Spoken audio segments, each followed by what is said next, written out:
Hey everyone, this is Lynn Bartown, and you are listening to the Apex Hour on KSUU Thunder 91.1. In this show, you get more personal time with the guests who visit Southern Utah University from all over, learning more about their stories and opinions beyond their presentations on stage.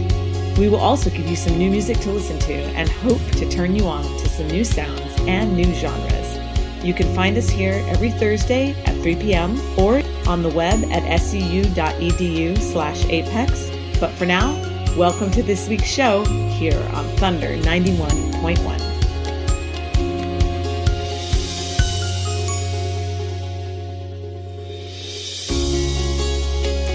Hello, everyone. Happy New Year. I'm so happy to be back. It is January 2022. I can't believe it. My name is Lynn Vartan. You're listening to the Apex Hour. We're so happy to be back for our spring semester. Every year, once a year, we do an event that features one of our very own faculty members. And today I have Julie McCown here in the studio with me because she is our featured lecturer for this year. Julie is a professor of English at Southern Utah University. She teaches courses in literature, critical theory, composition, and all kinds of other things. We are going to talk about her new book and her research topic, which is so amazing. But before we get to that, I just would like to say, welcome, Julie.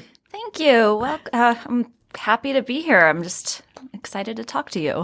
Yeah. I mean, were you surprised to win faculty lecturer? I was surprised. It was, I was happy to throw my hat in the ring, so to speak, and, take a shot at it. And I was just very, pleasantly surprised and thrilled to be chosen for this honor. Yay.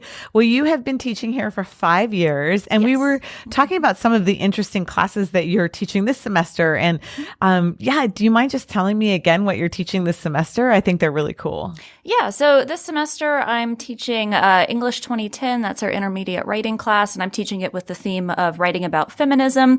So we're kind of exploring feminism and how it's a kind of contested term and hard to, sometimes hard to understand. Then I'm teaching an English 4210. This is a literary history course, but we're doing it on American women writers, taking kind of a broad historical look at the history of women writers in American literature. And then I'm doing literature senior capstone. This is our senior class for our literature majors, kind of helping them fine-tune papers and get them ready for conference presentations, that sort of thing. Well, I have two questions based on that. First of all, women writers in over this huge course of time, do you have any favorites? I know we're going to talk about a woman writer and all of that, but do you have any other favorites? Or if somebody was listening and said, actually, I'm not sure, who, maybe I need to brush up and I want to get into some women writers. Who do you recommend that people try reading? Oh, wow. I could give you such a long list of that.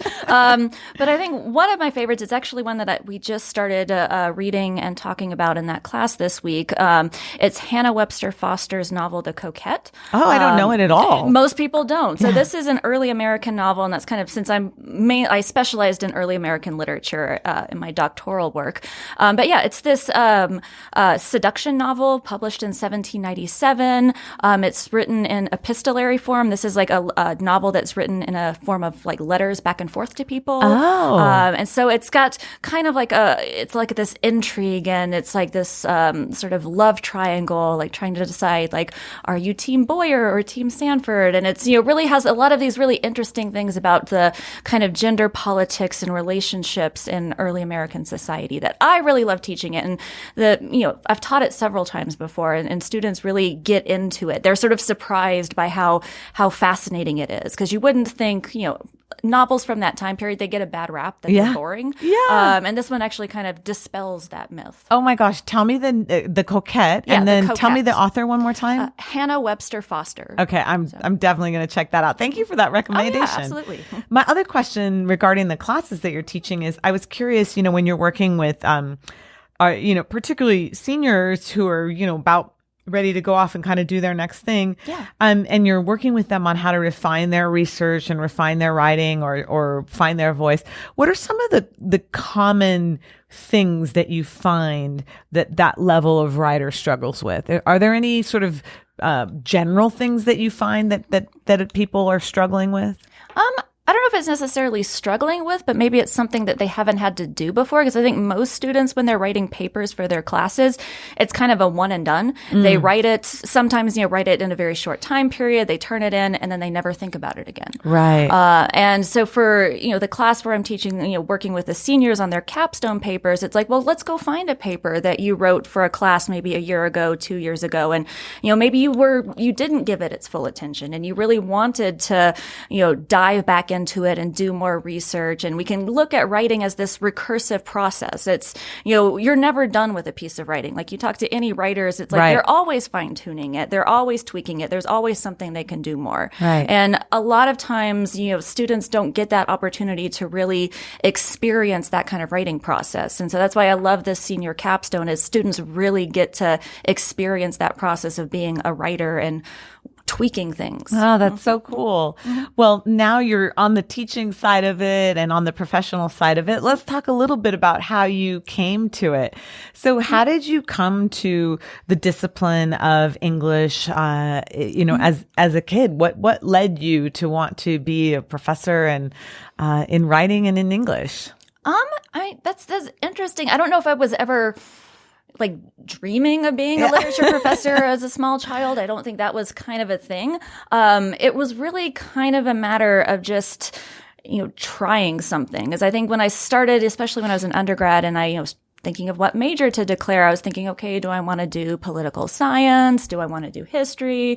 Do I want to do English? I couldn't really decide. And I think I actually hadn't decided until the night before orientation. And I was just kind of like, oh, I'll do literary studies. That'll work. And it was just kind of that, well, I'll try that and we'll see. And, it was, sort of that I was like, oh, okay, this is something that's good. And then I thought, oh, well, I'll try graduate school in English. And it was just one of those things of, I tried it and realized, hey, I actually really like this. And, when I started teaching, it was, oh, I'm in the classroom. This is actually not necessarily something I thought of doing, but now that I'm doing it, I realized I was really engaged and passionate about it. And it was like, oh, okay, this works.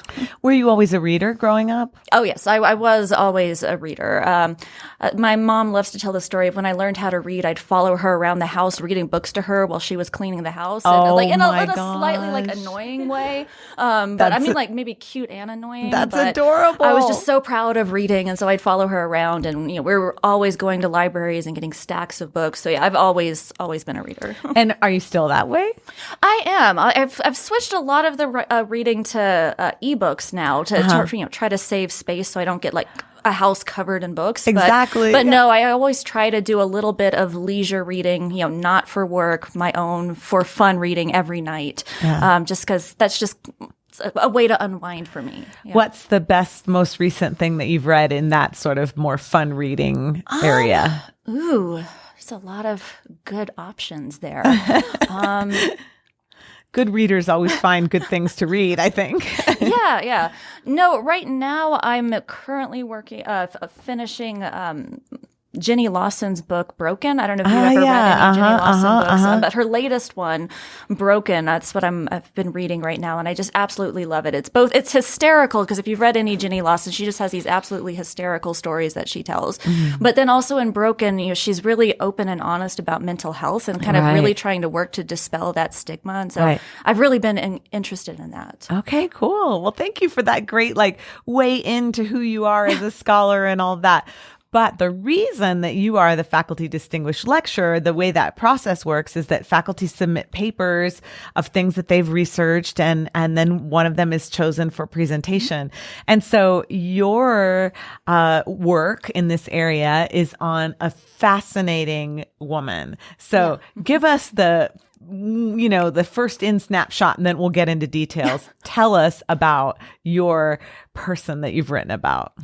Yeah, so, my work is about this woman named Martha Maxwell. She was a taxidermist working in the 1860s and 1870s. She was largely working in Colorado.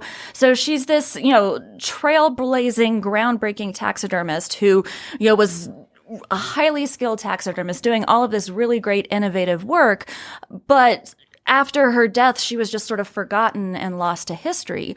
And so, part of my work was publishing this new critical edition of a book about her, trying to bring attention back to it. Because it's always when I tell people about Martha Maxwell, it's like, she's amazing. I've never heard of her. Right. And yeah, I just think that's kind of sad.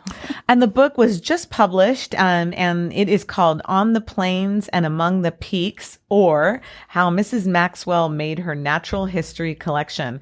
And it's a critical edition. So the original author is Mary Dart, and then Julie McCown has really given us the deep dive into it as we go through it. So that book just came out, and it is, remind me, the publisher, University of Colorado Press? University Press of Colorado. University Yes. Press of Colorado.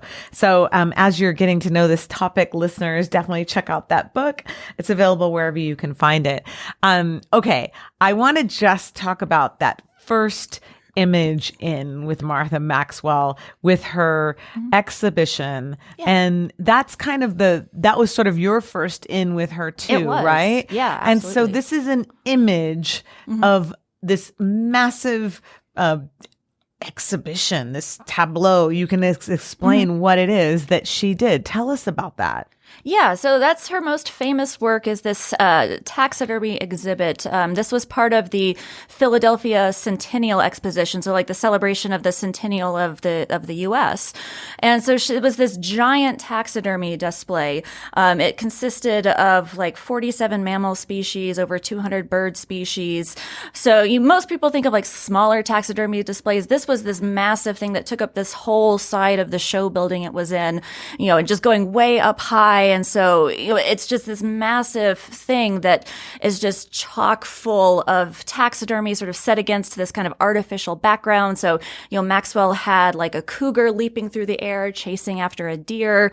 So yeah, it's just this really kind of awe-inspiring taxidermy display. And like, that was the first photograph I saw of her taxidermy, and I was just captivated by it. Do you remember the moment you saw it and where it was? I think I was in my office at UT Arlington, and I was just thumbing through stuff, looking for, an example of a woman naturalist working with animals. And it's like, I saw that photo and just kind of stopped me in my tracks. Yeah. And you showed that photo earlier, and it's just so amazing. There was like a cave in it also. Yeah. Tell me about the cave. Yeah, so there was a cave in the center of it that was this sort of little den that Maxwell could retreat to. And she would actually stay there at times during the centennial. It was partly a way for her to save money. She didn't have to go like put herself up someplace in a hotel. She could just stay in this little cave that she built in the back of her exhibit. But yeah, it kind of, again, shows you that sort of massive dimension of the exhibit. Yeah, so she was kind of there to answer questions and to talk. And then when she got tired, she'd just go in the cave. I mean, almost in a way like part of the exhibit. Yeah. And I think, people did kind of treat her almost as much of an object of curiosity as her animals. Like they were, as much as there were questions about the actual animals, there were questions about like, oh, well, who is she? Like, how did she do this? What is like, is she an Amazon? And like, that was a question that people would ask. Like, so they were just really fascinated that this woman, and she was actually a very small statured woman. That's what I was going to ask. She was not this like big kind of physical presence. She was a very diminutive woman, and actually in a lot of reviews they talk about her as like a little lady or a little lady of refined sensibility. So it really kind of clashes when you think of like all of these giant animals that she went around hunting and then skinning and turning into taxidermy. Oh my gosh. I mean, it's just a lot to think about visually, and I can see why it was such a spectacle and why people were so curious about it. So that gives us a great way in there. It's time for our first musical break, so we're gonna let that topic sit for a second. We're absolutely gonna come back and talk about it more. We talked about some different musical tastes, and Julie, you have awesome musical tastes. So I took some recommendations from you, and you have also taught a class on women in hip hop as well. Yes. So, and so you have a wide range of incredible female artists, both in hip hop and indie style music that you're really interested in. And the first one I'm going to play is one that I also like, which is the artist Sudan Archives. And the song that I've got is Not for Sale. That's one of her singles. And you're listening to KSUU Thunder 91.1.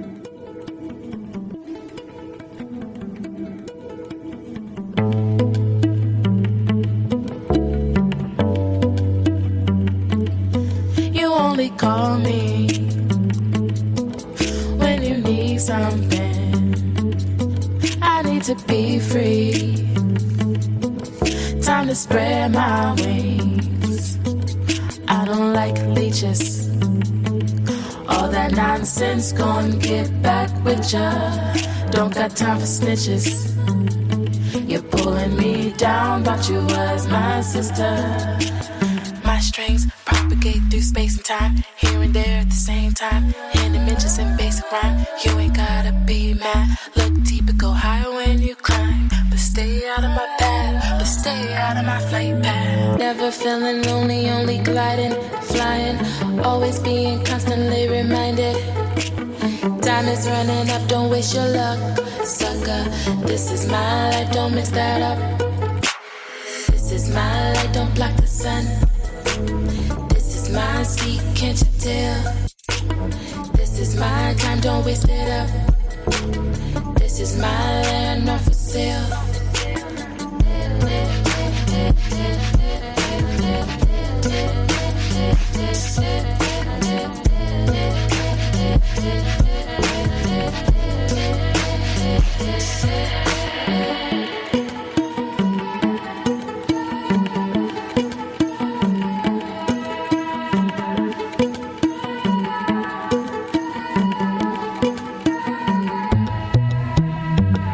Desert air blowing through my hair.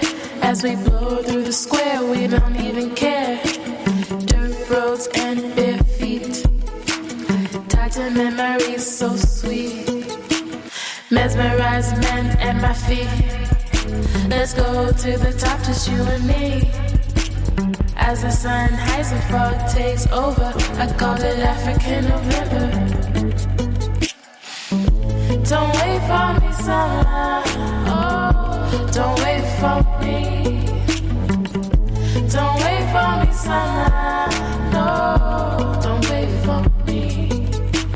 My strings propagate through space and time, here and there at the same time. In dimensions and basic rhyme, you ain't gotta be mad. Look deep and go higher when you climb, but stay out of my path, but stay out of my flight path. Never feeling lonely, only gliding, flying, always being constantly reminded. Time is running up, don't waste your luck, sucker. This is my life, don't mix that up. This is my light, don't block the sun. This is my seat, can't you tell? This is my time, don't waste it up. This is my land, not for sale.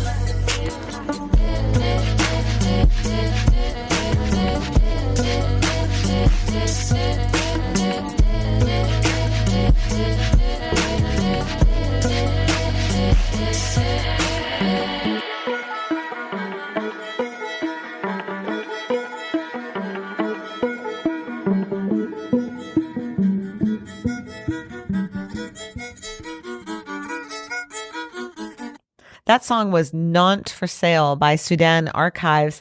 What a cool end to that song with like the strings coming more and more up front in it. As always, I want to remind you that there's a playlist that's available on our website, which is scu.edu/apex. And if you go to the podcast tab, you can absolutely subscribe to the podcast. But also, if you're interested in the music that we play, there's a open source Spotify playlist that's called Played on Apex Hour. If you want to hear more of the music that we've played on the show. I am in the studio with Julie McCown, and we are talking about her research into Margaret Maxwell, who was a frontier taxidermist, and all of the different things that come along with that. So welcome back, Julie. Thank you. So I want to get into more of how your research into Margaret then led to this book. So you see this picture and you discover that there's this naturalist taxidermist. And then how do you go to find that her sister wrote this book about her? Yeah. So, once I realized there was this book that was going to offer kind of background and history about Martha Maxwell, I thought, okay, I have to get a hold of it. And I interlibrary loaned it, and they actually got me like a first edition copy of it and sent it to me like through the interlibrary loan, which I was like, are you sure you want to do that? Like, just give me a random, like, because it was like this really antique book. And I thought, are you sure you want me to take that home? But then I read that and was sort of taken with it. And I ended up writing about Martha Maxwell and the book in my dissertation. And it was always just kind of in the back of my mind as I was learning more about Maxwell and Dart. I was realizing, like, they're not talked about in any kind of major discussions of taxidermy. Like, there's an excellent book on taxidermy, Rachel Poliquin's The Breathless Zoo. It's this super comprehensive look at the history of taxidermy, but it doesn't mention Martha Maxwell. And that's written by a woman. Yes. Interesting. Yeah. And so that's a book on taxidermy written by a woman and not acknowledging. But Martha's not the only woman in taxidermy. Yeah. But it's like, she wasn't mentioned in that book. And I thought, that's just such a travesty because she's so amazing and was such a pioneer. And that just kind of had that thing stuck in my head of, I want to get this book out to more people or get it to be more accessible so that more students, more scholars can read this work, learn about Maxwell, and, kind of restore her to her rightful place in the history of science and the history of taxidermy. And so that was just a project I had in the back of my mind. And then when I came here to SUU, I was, looking for a research project. I'm like, hey, I'm going to do that. So she was a taxidermist of great skill. It wasn't that she's not known because she just wasn't that good, right? Yeah, so talk absolutely. about her skill and her prowess in this area. Yeah, so she was really, very highly skilled, very talented at taxidermy. She invented a lot of new techniques and new sort of innovations that, other taxidermists at the time were also developing new techniques, but no one really had recognized her for what she was doing. So was this time a time of great growth in that area in general?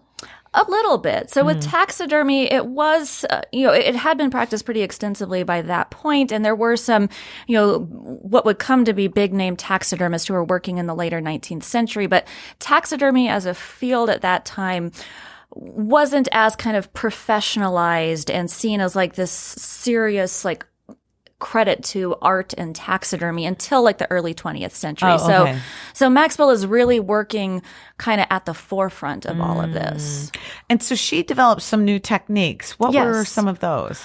So she designed some plaster body molds that she would use to, drape the skins over. If you're thinking about like how the taxidermy is actually created, you skin the animal and then you drape it over a plaster body mold. And the plaster body mold, that allows the animal to look more lifelike. Because if you look at really, really early examples of taxidermy, they're kind of scary looking. It's clear that, the recreation of the taxidermy, that's not anywhere close to capturing what the animal looked like in real life. So having those kind of plaster body molds was a new thing. She also developed a special pickling solution that helped the hides stay soft and prevent them deteriorating, prevent insects from eating them, because that's always a problem with taxidermy, insect predation. And she was also really well known for putting her animals into natural habitat groupings. So, rather than just have, here's a taxidermied animal in a glass case with nothing around it, she would put collections of her animals like in these artificial landscapes to try to recreate what they would look like out in the wild, and sort of give people that kind of vicarious experience and really a kind of more holistic understanding of these animals. And so talk a little bit, you mentioned you were looking for a naturalist. And I wonder if you could sort of share how she fits the mold of naturalist, or maybe how she doesn't.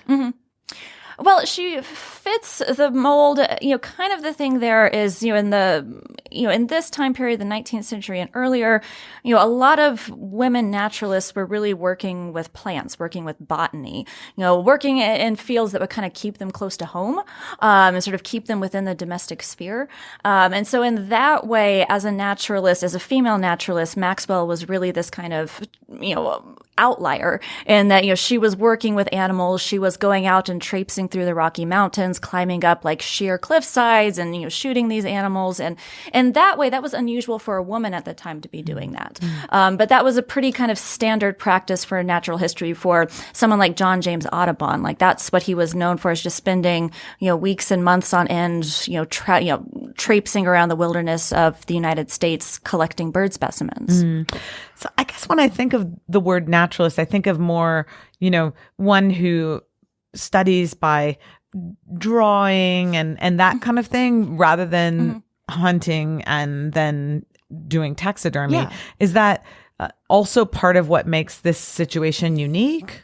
Well, natural history, natural science in America, in early America, so, 19th century and earlier, this was all new. These were all new animals that Europeans and European settlers, they'd never seen before. So it wasn't like they couldn't go look at a textbook. They couldn't go look at illustrations because no one had seen them before. Right. So a big part of it was getting people to just go out, like you think of like the Lewis and Clark expedition. Like it was all about, okay, we have to go out into this new country, or new to the, the Europeans, go out to this new place and find these animals. And, of course, without, video cameras or, photos, it was really, that was what they had to do, would have to go out and, shoot the animals and, actually bring back the specimens to study. Right. And then going back to the gender aspect of it. So, how common was it for a woman to be involved in taxidermy at that time? We talked about the naturalist angle, that was more plants for women. What about the taxidermy side? There are some, I think. There are some. I believe I'm forgetting her name, but there was a British woman who did taxidermy a little bit before Maxwell. But really, having these women doing this taxidermy was kind of this really novel, new, unusual thing at the time, and that was part of why Maxwell had such notoriety in her day, because it was like, oh, whoa, we've never seen a woman doing this kind of stuff, let alone doing it really well. Right. And so her legacy is more or less forgotten until now, you. And why do you think that is? Like, why has nobody stumbled upon her? Why wasn't she in that woman's book on taxidermy? I mean, what do you think? That's a good question, and it's one I've thought a lot about as I've been working with Martha Maxwell, trying to think, okay, well, why? Like, clearly I look at the photographs of her taxidermy and I'm just amazed, and then I'm sad that we don't have, like, all of those taxidermy specimens are gone now. I think, it's hard to maybe pinpoint exactly why. I think some of it is obvious and sadly, is sexism, is that, she's a woman, and I think even though people acknowledged that she was really talented, I think there was still that sense of being dismissive or thinking of it as merely this curiosity. But I also think it's unfortunately that Maxwell died so young. She died in 1881. She was only 50 years old. And I think had she lived longer, she probably would have, first off, she would have kept better care of her specimens, been more proactive and focused on, getting them into a museum, getting them into a university collection. She probably would have kept on building her specimen collection. And so, and she would have, if she had lived long enough for, people to finally realize that, oh, we should save these taxidermy specimens for history and posterity, then I think it would have been a different story. But I think because she died when she did so young, I think that's largely maybe why we haven't heard about her. It's so interesting because that the image of the exhibition, for the centennial is just so striking. You would just think that somebody would have picked up on that and found that and put that in the books before now. Yeah. Was it so extreme? Maybe was her work more extreme than others? Because she was doing such large scale landscapes? I don't know if it was necessarily that it was so extreme, because you did have other taxidermists at the time. I think maybe the most famous one is Carl Akeley. He did a lot of the taxidermy at the Natural History Museum in New York. So he did these big, huge taxidermy tableaux. So I don't know if that's necessarily why. It is really kind of that puzzle that, all of the scientists at the day, were really intrigued by her taxidermy. They talked about how skilled it was. I think it was just one of those things that they didn't really think about the need to preserve or save it until it was too late. Because it wasn't really until like the early 20th century that, you had the State University of Colorado be like, oh, we want to save this. We want to go, let's go get that taxidermy now. They finally recognized the value of it, but then it was unfortunately at that point gone. Yeah, the collection hadn't been taken care of. It'd been left out in the snow, during an epic blizzard one year. And oh my gosh. It was just, it was kind of, they realized what they had too late. Yeah. Interesting. Fascinating. Yeah.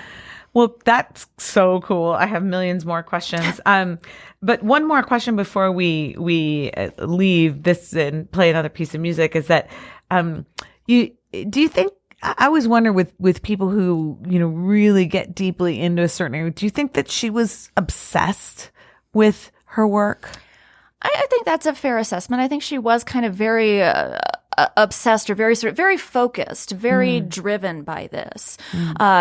She saw it very much passionately, it was something that she was just very into and very excited about. But then she was also very aware of, kind of trying to, she saw herself as this role model where she was trying to, be this example of what women could achieve. And so, she was trying to make sure that she was presenting that correct public face to people. But yeah, I would say calling her sort of, an obsessive taxidermy collector would be. And her motivation for the work was for knowledge. Yeah, absolutely. And that's very clear in her quotes and in the writing. Yeah. Yeah. So she wasn't just going out and doing taxidermy, to have cool trophies on her walls or to show how tough of a woman she was and look at all these feats of strength I did. She was really opposed to that concept, actually. Yeah. Yeah. She was really very interested. It wasn't so much oh, that's such a feat of strength to go out and shoot this massive buffalo. It was, oh, look at all of the careful observation and study and patient work that goes into this, and how that that's just producing this fantastic natural history knowledge that otherwise wouldn't be there. So it was all about that pursuit of knowledge, all about this sort of craft and skill that she was doing. That's cool. Yeah. Awesome. Well, it's time for another song. So another group that you and I share an affinity for is Ila Bamba. Yes. And the song I have from them is Gabriel. And once again, you're listening to KSUU Thunder 91.1.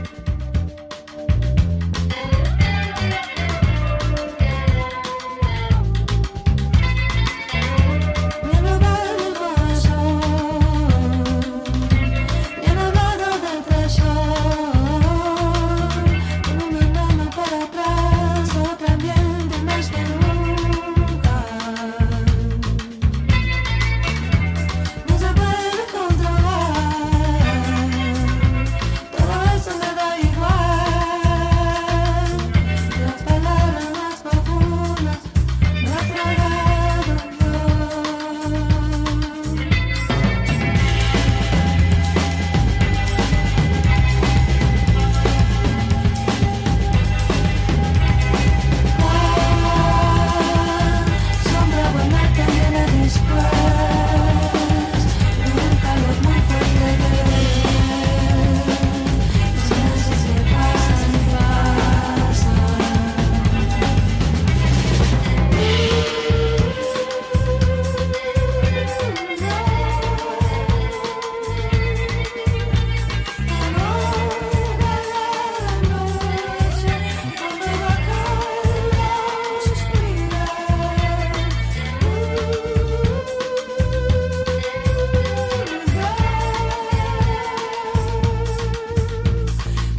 All right. Well, welcome back, everyone.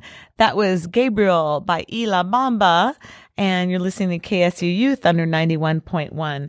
I am here with Julie McCown. Welcome back, Julie. Thanks. And we are talking about her research into Margaret Maxwell, the frontier taxidermist, and her new book. And the book is called On the Plains and Among the Peaks, or How Mrs. Maxwell Made Her Natural History Collection.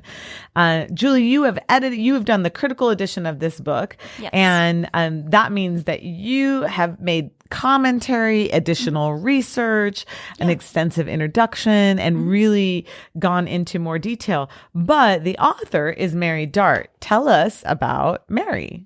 Yeah, so Mary Dart is actually Martha Maxwell's half-sister. Martha and Mary were, had a very close relationship throughout their life. And actually shortly after Martha and her husband James moved out to Boulder, Colorado, Mary came out to join them. And actually Mary would accompany Martha on a lot of the hunting expeditions. So like she'd be right there with Martha Maxwell while she's hunting and, going after all of these specimens. So she really was a big sort of supporter and sort of source of, I don't want to say inspiration, but sort of a support system for Martha. And, she did, help her at the Philadelphia Centennial. Like she would take shifts where, she'd be the one standing in front of the taxidermy exhibit and fielding the relentless questions from people. And so then, it was also after the Centennial Exposition, Maxwell with Dart's help decided to publish this book. And so Dart kind of took the lead, but Maxwell would sort of work with her and kind of help her, add stuff to the book. But she was the one that really kind of Mary was the one who really kind of spearheaded that and, trying to get this book off and running. And so the book actually starts out with quotes from the public who were at the show. Is that right? Yeah, it does. It starts off with all of this kind of incredulous, like almost disbelief, like how could a woman do this? But then it was also kind of questions about, well, how did she kill it? Like, did she kill the animals? How did she kill them? I don't see any bullet holes on them. So it was, a lot of just this complete, utter fascination with it. What do you have any favorite stories from the book or favorite moments? I think there's so many moments that I think are really interesting. There's a couple of really kind of harrowing storm scenes. Like there's one where Martha and her daughter Mabel were trying to descend a very steep mountain in like this raging storm with it was at night, so it was dark, and there was these just torrential rainfall that was flooding the creeks, and they're trying to descend down this very sort of narrow winding mountain path, and Mabel's horse was kind of acting up, and then the burro that they had was sort of being stubborn as they're wont to do. And, Mabel almost fell off the cliffside and then almost got swept away in a flash flood at one point. And so it's this like really kind of dramatic thing. And I thought it was interesting because it really does kind of highlight this was like dangerous work. This wasn't just like, oh, go sit out on your porch and shoot some animals and make some taxidermy. It was rough stuff that she was doing. And Mabel is her daughter. So she was taking her daughter along as well? Yeah, she did. She would take her daughter on these trips. Often her husband James would follow her. Often Mary would come. They did kind of this like family camping trips that also turned dangerous and involved shooting animals. Wow. And was there any particular story or something that you can remember from the book that was really surprising or, maybe even shocking? I think the one thing that kind of really shocked me, I mentioned this passage in my presentation earlier today, was this scene where Maxwell had shot a mother bear and turned this mother bear into a taxidermy specimen, but she had also taken the bear's 2 cubs with her, and then she was wanting to, I guess, test how accurate her taxidermy was, and she lets these 2 baby bear cubs out to see their taxidermy taxidermied mother. And it's this like really kind of horrific, but then strange scene of like these two baby bear cubs, like first so happy that they found their mother again, but then they realize that their mother is like not alive, is a taxidermy specimen. And they're just, just beside themselves and like horribly upset. And then, Martha gets upset and starts crying and takes the bears away. But that was just such a surprising scene to me because it's combining, the sort of violence of taxidermy and this kind of macabre, disturbing imagery. But then it's like cute, cuddly bears. And it's this weird kind of juxtaposition that I just found really kind of fascinating. Yeah. As you did this research into really all of these women, but and Martha in particular, do you have any sort of takeaways? Did it change you in your professional life at all? Did you learn from her and in any particular way for yourself, or anything we can learn now? That's interesting. I think, really maybe something that's admirable about Martha Maxwell is kind of her passion and her drive. The fact that she found this talent that she had for taxidermy and natural history, and she just ran with it. It was like, this is what I want to do. This is what I was meant to do, what I was put here on the earth to do, and that's what I'm going to do it. And she did it with passion and zeal, and, she did it up until she died. And I think that's kind of, I think that's really admirable. And she did it, I mentioned in the presentation also, she never really found financial success doing this. So it's not like she was getting rich doing it. This really was sort of a labor of love and passion on her part. And I think there's something really admirable about that. Yeah, fascinating. What would you like to see develop in her legacy going forward? Would you like her to be world renowned? I mean, where do we go from here? You have the book, and it's out there in the world. Like, what do you hope for her legacy? I mean, I would hope that, I don't know if she will ever be world renowned. I mean, girl can hope, but, and I think part of that is because we don't actually have her taxidermy specimens anymore. So I think, that's unfortunately always going to kind of limit her reach. Right. We can't see what it actually was. Yeah. Because with a lot of other taxidermy pioneers, like their taxidermy specimens are saved. You can go to museums and look at them and take pictures of them. But I would like to see her kind of be restored to her rightful place, so that, when people talk about taxidermy pioneers, they don't just talk about Carl Akeley. They don't just talk about these male taxidermists. They talk about Martha Maxwell, and they sort of give her her due and give her her credit. Awesome. So I asked you this over lunch, but I'll ask you on air. Do you feel satisfied with what you have found from Martha, or is there more work to be done? Do you feel like there's more information out there to find? I mean, I think when it comes to sort of archival research of lost figures, there's always that question of maybe there's more out there, maybe. But I do feel satisfied with what I've accomplished, with what I've put together with this book, that, it's really, doing what I can to sort of help elevate her story and bring her to more people's attention. I have hope that maybe sometime in the future, maybe there'll be some lost taxidermy specimen of hers that we can authenticate, and then I can go look at it and stare at it and have that kind of experience. But that's more of kind of wishful thinking on my part, I think. Yeah, that's cool though. I mean, wouldn't that be amazing if somebody came and found you and said, "I think we found one"? I know that would be remarkable. How do you authenticate taxidermy? I don't know. It would probably be a matter of trying to establish provenance. Yeah, right. Figuring it, trying to follow the chain of ownership, and see if you could. They don't sign. I mean, there's not a signature or a special thing or something. Yeah, and unless it was a really distinctive thing, like if we had a photograph and you could or distinctive technique that is noticeable. Yeah, I think it would be really difficult. Well, thank you for sharing that. Once again, the book is On the Plains and Among the Peaks, or How Mrs. Maxwell Made Her Natural History Collection.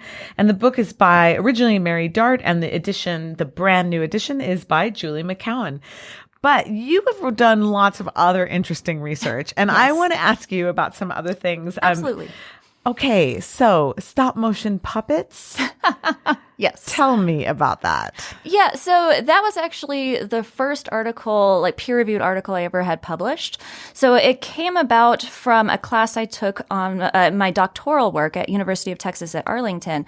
I was taking this class on animals and animal studies with the amazing Stacy Alaimo.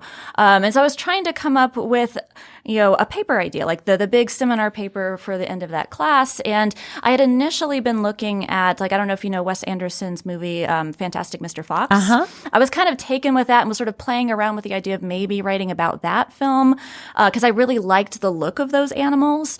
And so I was wanting to look to see okay, are there other films that kind of have that same visual aesthetic? And, late night research one night led me to, this 1937 film, Tale of the Fox by this filmmaker, Ladislav Starovich.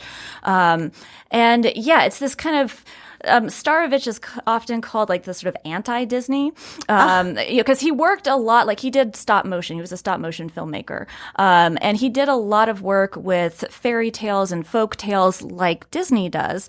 But he doesn't go with the warm, fuzzy, happy ending fairy tales. He goes more with the sort of darker, creepier, original European stories. Interesting. So yeah, the Tale of the Fox, it came out the same year Snow White and the Seven Dwarfs came out. Really? Yeah. But of course, it's one of those hardly anyone outside of really specialized film circles knows about it.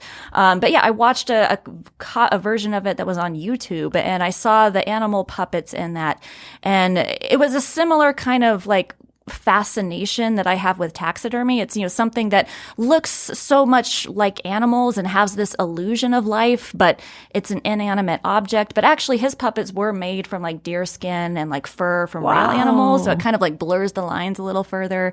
But yeah, it was just something that kind of just ticked all of the boxes for me as a scholar. I was like, this is fascinating and it's kind of creepy, but it's super cool and I want to write about it. Wow, that's amazing. So do you like the film? I like it. It's a very weird film. So it's one of those, if you ever do watch it, I don't know if it's still on YouTube or not. I think that's really the most accessible way to find it. But yeah, you watch it and you're going oh, that's cute. Ew, that's kind of weird. Wait, what? This is a kid's film? It's just kind of some really oddly violent, creepy moments to it. And that really kind of that sort of speaks to animal materiality and how we think about and conceive of animals. So if you like kind of weird, offbeat films and you're a stop motion animation, kind of nerd like that, then yeah, you might like it. So writing about animals, researching things that have to do with animals, this seems like a common theme that you've explored in other areas. And, it and is. you've taught a class about writing about animals also. Is that right? Yes. Yeah. So tell me a little bit more about, your relationship to exploring animals and the project with animal, tell me more about your fascination with that and maybe are there other areas you want to explore in that way? Yeah, I think my fascination with animals and animal studies, I think it's partly that I'm really interested in those sort of divides or binaries between animal and human and how we understand those categories of how are humans animals or how are we close to animals or what's that division? How do we think about animals or how do we think with animals? And I just think it's a really ripe area for, scholars to think about these kind of big, almost sort of philosophical questions about, how we're defining categories, how we're kind of making sense of the world. And animals really kind of highlight a lot of those big, almost sort of existential questions. Cool. That's fascinating. Awesome. All right. We have one more song, and this song is Sampa the Great. So we're going to play Energy by that artist. And again, you're listening to KSUU Thunder 91.1.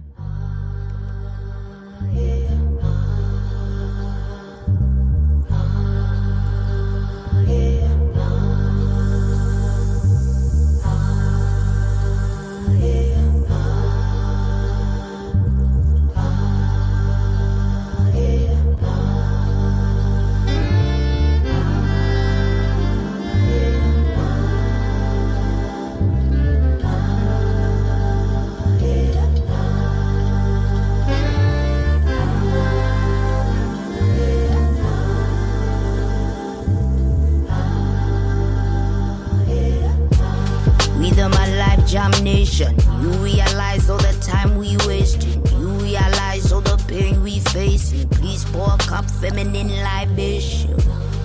My gosh, we raising. Please sympathize all the lies we raising. Please realize all the time.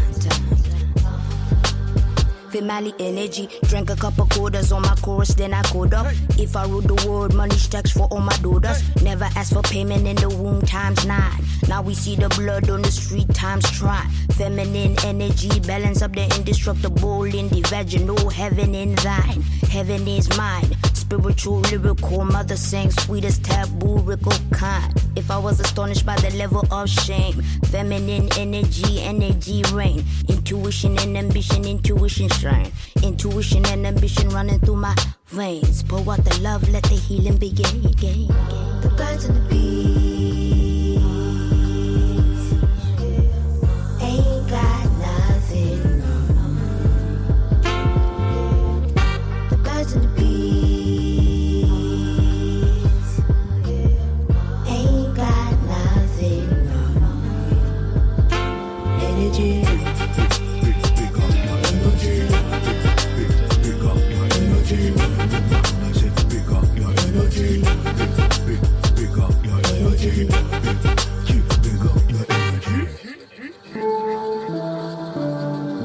Fanboy, I beg you listen me. I beg you open your ears for any waiting at they say. Waiting at they talk. Now serious talk at they talk go. No beating anga here speaking. Listen. In this world we deal. Members say ya. One day go come. When we all go. Before long. We go meet Mama Godo. When we dey meet Mama Godo, tell me, waiting, you go say. With my life damnation, you realize all the time we wasting. You realize all the pain we facing. Please pour a cup feminine libation. My gosh, we raising. Please sympathize all the lies we raising. Please realize all the time. Female energy, 1 shot, 2 shot, 3 times sorrows. All right. Well, welcome back. We are going to end that song a little bit early because I forgot that I totally want to ask Julie about something else. But that song was Energy by Sampa the Great. This is Lynn Vartan. You're listening to KSU Youth under 91.1 on the Apex Hour. If you're interested in other events and other things that we do, our website is scuu.edu/apex. Apex. Welcome back, Julie. Thanks. Okay, I want to ask you about this amazing part of your history, which is that you discovered a lost poem. Yeah. Tell me about that. Yeah, so I think this is kind of maybe one of the more interesting parts of my academic background. So my first semester, when I was at my PhD program, I was in a class, and we were, part of a project we were having to do. We were looking for copies of texts by this African-American poet, Jupiter Hammond, who was the first published African-American poet in the U.S. So my group was trying to find a particular document that he wrote, and I was trying to find that, and I kept failing to find that, but through that path, I ended up finding this other poem that didn't fit the bibliography we had for Hammond's known works. And I remember going to my professor, Cedric May, in that class and being like, I got this. I'm not sure. I saw this, line in a finding aid at the Yale archives. I'm not sure. And he's like, I'm not sure either. Why don't you follow up? And it turned out it was this poem that no one had heard of. Because Jupiter Hammond has a very small body of work. But this poem was just completely unknown. It had sort of slipped through the cracks. And how did you find it? I mean, you just stumbled on it? I mean, did you have to dig for it? I didn't have to dig. So what happened is I was emailing librarians, I believe at the New York Public Library, and it was kind of like this lesson in failure. Like I would email them like, do you have this that I'm looking for? They'd say no, but I'll email someone else. And then they would contact me like, nope, don't have what you're looking for. And this kind of went on, and I just kind of kept feeling more and more like a failure.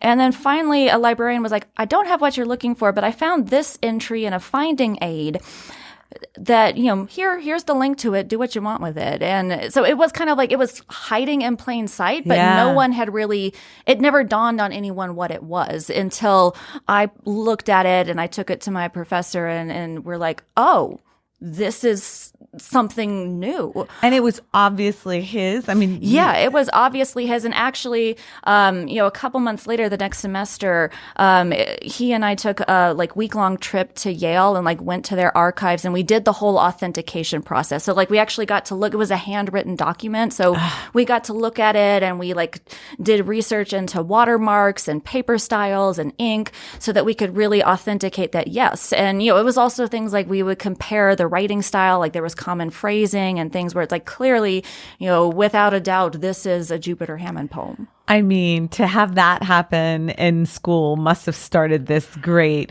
sort of search for you. Because one of the things that's so great about your career is that you seem to really love going in and finding things. You sort of find things, and to have this experience early on seems pretty exciting. It was really exciting and unbelievable that it was just, one of those things where it's if I hadn't followed up on that, if I hadn't kept asking about it, if I hadn't taken that class, all of those what ifs of it could have slipped through the cracks. And actually that discovery is what led me to specialize in early American literature. Wow. And, then kind of set me on my path from then. Fantastic. Well, thank you for sharing that. I definitely wanted to get to that. And I was like, oh, we don't have any time, but I'm going to get to it anyway. So my last question that I ask everyone is really just something that's exciting you right now. And it can be anything. It can be, a movie or a TV show or food or whatever. But Julie McCown, what's turning you on right now? Yeah, so a sort of silly thing that's made me happy this week. So, yesterday I got a new sweatshirt. I know that sounds dorky. That's awesome. No, so backstory, I'm a super big fan of Golden Girls. That's one of my all-time favorite TV shows. Yay. So yesterday I got a sweatshirt that had it has Sophia Petrillo on it. It says a tropical background, and she's wearing a Gucci tracksuit. Oh my God, that's fabulous. Yeah, it's fabulous, and it was just my favorite thing. It made me so happy yesterday, and I low-key wanted to wear it for my lecture today, but I'm it wouldn't have, if it had made sense, I would have, but it didn't. But yeah, that was just something that just put a smile on my face when that arrived in the mail yesterday. Oh, that is good vibes all around. Yeah. How can you have a bad day wearing that? I know, right? Well, thank you for sharing that.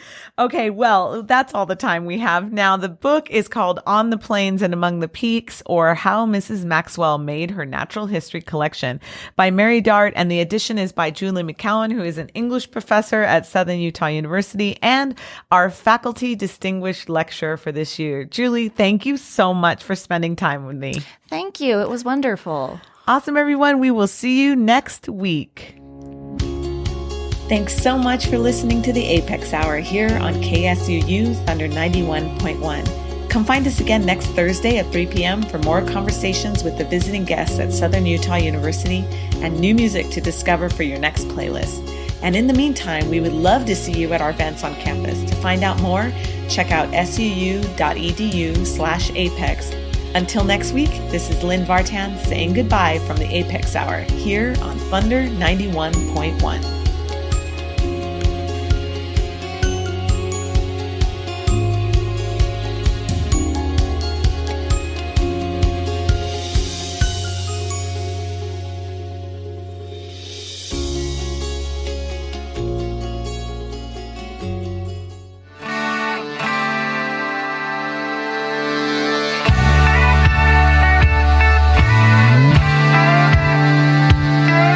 Got one that I'll take to a honey hole where the bluegill